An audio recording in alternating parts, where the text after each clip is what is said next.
हल छठ भाद्रपद मास के कृष्ण पक्ष की षष्ठी तिथि को मनाया जाता है। इस दिन महिलाएं अपने पुत्र की रक्षा के लिए व्रत रखती हैं और त्योहार को बड़े उत्साह के साथ मनाती हैं। किसानों का भी विशेष पर्व होता है और इस दिन को भगवान श्री कृष्ण के बड़े भाई बलराम जी के जन्मदिन के रूप में भी मनाया जाता है।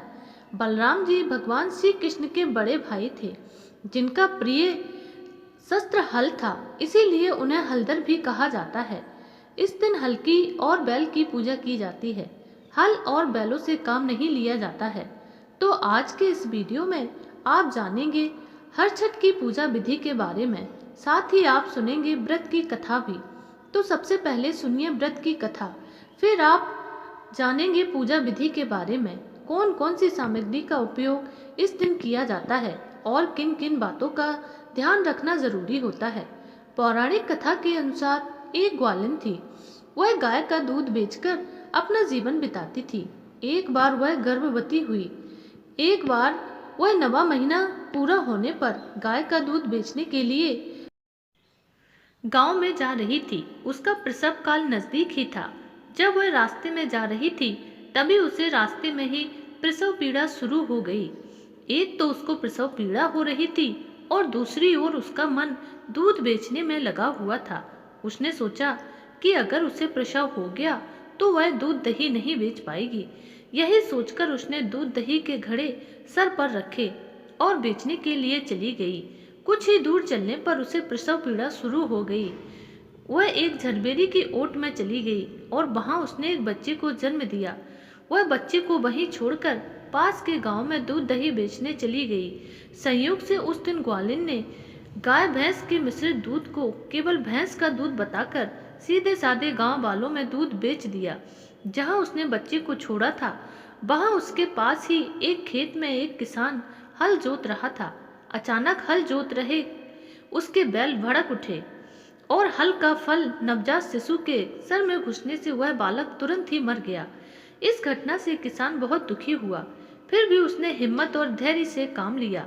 उसने टाँके लगाए और उसे वहीं छोड़कर चला गया।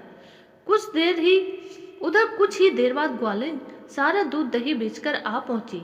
उसने बच्चे की ऐसी दशा देखकर डर गई और रोने लगी कि यह सब उसके पाप की सजा है। उसने गाय और भैंस का मिश्रित दूध बेचा है और गांव की स्त्रियों का धर्म भ्रष्ट किया है, इसीलिए आज मेरे बच्चे की यह दशा हुई है। ग्वालिन ने निर्णय किया, मुझे लौटकर गांव वालों को सच बताकर प्रायश्चित करना चाहिए। ऐसा निश्चय कर वह वापस उधर चली गई।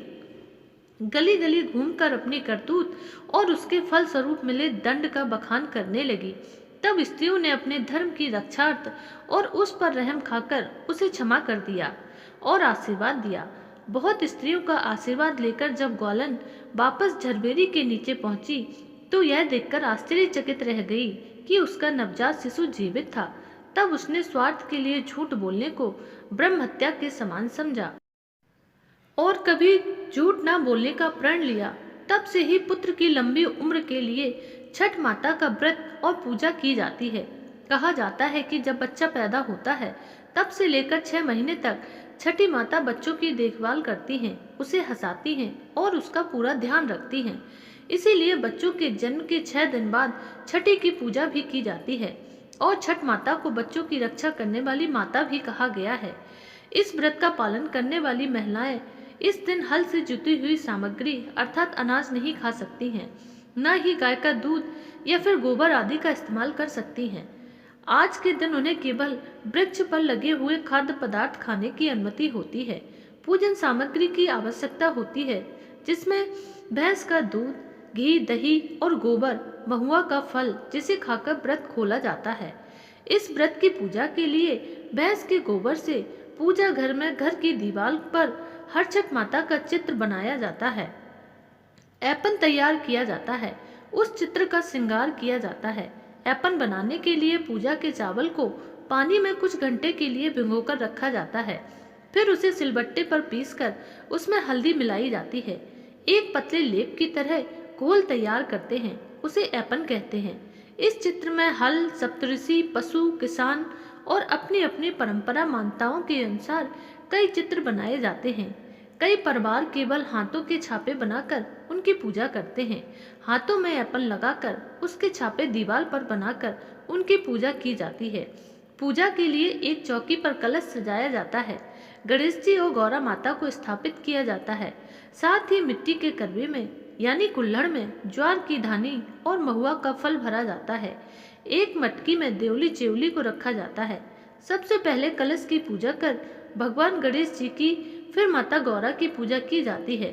फिर हरछठ माता की और बलराम जी की पूजा की जाती है। उसके बाद मिट्टी के करवे और मटकी की पूजा भी की जाती है। फिर कथा सुनी जाती है।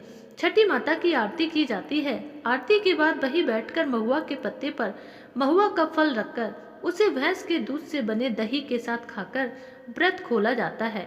पूजा के बाद व्रत पूरा करने के लिए भोजन में पसाई धान के चावल और भैंस के दूध से बनी हुई वस्तुएं आप ग्रहण कर सकते हैं।